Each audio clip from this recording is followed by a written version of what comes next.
নবী করিম সাল্লাল্লাহু আলাইহি ওয়াসাল্লাম হাদিসের মধ্যে বলেন, লা হিজরাতা বা'দাল ফাতহি ওয়ালাকিন জিহাদুন ওয়া নিয়্যাতুন ওয়া ইদাস্তুনফিরতুম ফানফিরু। নবী করিম সাল্লাল্লাহু আলাইহি ওয়াসাল্লাম বলেন, মক্কা বিজয় হওয়ার কারণে মদিনার দিকে হিজরত আর বাকি নাই, কিন্তু জিহাদ বাকি আছে এবং নিয়ত বাকি আছে। যদি কোন ইসলামিক মুজাহিদ, যদি ইসলামিক আমির যদি যুদ্ধের জন্য বের হওয়ার জন্য ডাক দেয়, তাহলে তার ডাকের মধ্যে সাড়া দিতে হবে। এই হাদিস থেকে তিনটি মাসআলা বের হয়।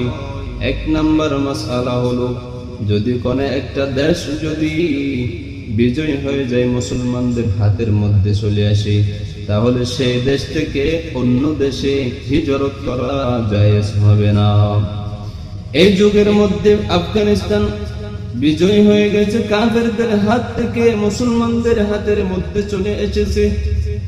এজন্য সেই আফগানিস্তান থেকে যদি কেউ হিজরত করে অন্য দেশের মধ্যে চলে যেতে চায়, তাহলে তার জন্য চলে যাওয়া জায়েজ হবে না। এরপরে নবী করিম সাল্লাল্লাহু আলাইহি ওয়াসাল্লামের এই হাদিস থেকে আরেকটি মাসআলা বের হয়। সেটা হলো, যদি কোন একটা দেশের মধ্যে ইসলামের কাজ পরিপূর্ণভাবে আদায় করা যদি অসম্ভব হয়ে যায়, তাহলে সেই দেশ থেকে হিজরত করে অন্য দেশে চলে যেতে পারবে। আরো একটি মাসআলা বের হয়। সেই মাসআলাটি হলো, জিহাদের নিয়ত থাকতে হবে।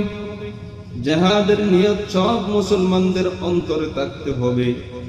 যদি জিহাদের নিয়ত না থাকে, হাদিসের মধ্যে বলেন, যে ব্যক্তি জিহাদের নিয়ত ছাড়া মারা গেল, সেই এক প্রকারের মুনাফিকি গুণ নিয়ে সেই মৃত্যুবরণ করল। সুতরাং নিয়ত থাকতে হবে, জিহাদের নিয়ত থাকতে হবে। আল্লাহর নবী বললেন, ওয়ালাকিন জিহাদুন ওয়া নিয়্যাতুন।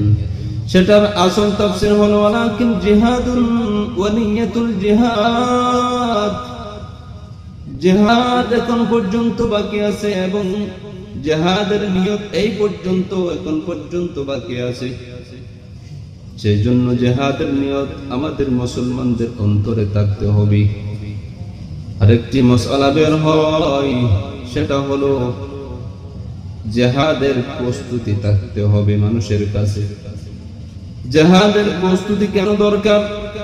যখন কোন ইসলামিক আমির জিহাদের ডাক দিবেন, তখন আমাদেরকে সেই জিহাদে শরীক হতে হবে। যদি জিহাদের ডাক যদি এসে যায়, তখন তোমার কাছে যদি জিহাদের প্রস্তুতি না থাকে, জিহাদের ট্রেনিং না থাকে, তাহলে সে আমিরের ডাকে সাড়া দেওয়া তোমার সম্ভব হবে না।